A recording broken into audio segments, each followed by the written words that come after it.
ఈ వీడియో చూస్తే గాంధీజీ ఒక నీతి లేని కుక్క అని మీరే అనుకుంటారు, ఫిక్స్ అవుతారు కూడా.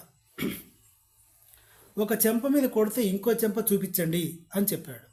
ఆ చెంప మీద కొట్టేవాది ఎవరు? బ్రిటిష్ వాళ్ళు ఈ చెంప మీద కొడితే ఈ చెంప చూపించండి అని చెప్పారు.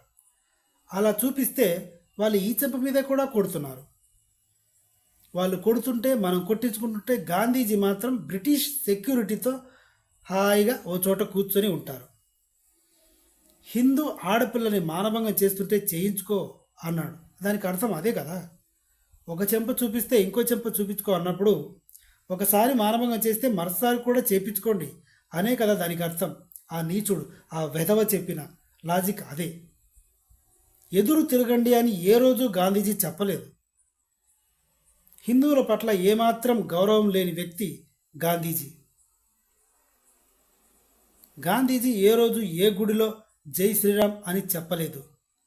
ఏ రోజు ఏ గుడిలో దీపారాధన చేయలేదు. ఒక జ్యోతిని వెలిగించలేదు. కనీసం హారతి అగరబత్తి కూడా వెలిగించలేదు.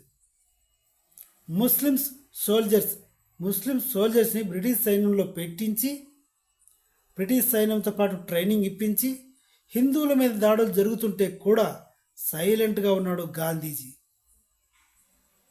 ఒకవేళ సైన్యంలో కాకుండా ప్రజల్లో ఎవరైనా ముస్లిమ్స్ ఉండి తిరుగుబాటు చేసి వాళ్ళకు బ్రిటిష్ గవర్నమెంట్ ఉరిశిక్షలు వేస్తే అడ్డుపడి ఉరిశిక్షలు ఆపేశాడు. కానీ భగత్ సింగ్ని ఆపలేకపోయాడు. ఎందుకంటే భగత్ సింగ్ అడ్డు వస్తాడు. భగత్ సింగ్ అగైన్స్ట్గా ఉంటాడు. ఒక చెంప చూపిస్తే ఇంకో చెంప మీద అని చెప్పే లోపలే కొడతాడు. అందుకని భగత్ సింగ్ అంటే గాంధీజీకి పడదు.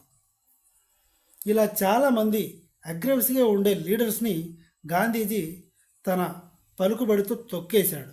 వాళ్ళని కొట్టినా తిట్టినా జైల్లో పెట్టినా ఒక్క మాట కూడా మాట్లాడాడు. కానీ గాంధీజీకి ఫుల్ సెక్యూరిటీ ఇచ్చింది మాత్రం బ్రిటిష్ గవర్నమెంట్ సోల్జర్స్. గాంధీజీ తన మనవరాలతో డ్రెస్ లేకుండా విప్పేసి పడుకునేవాడు.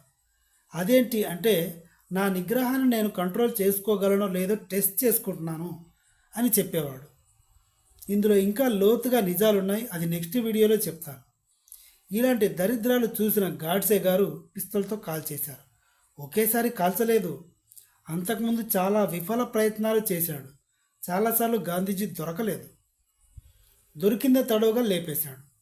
Hats off Godse. ఎస్, ఈరోజు కరెన్సీ నోట్ మీద ఉండాల్సింది గాంధీజీ ఫోటో కాదు, గాడ్సే.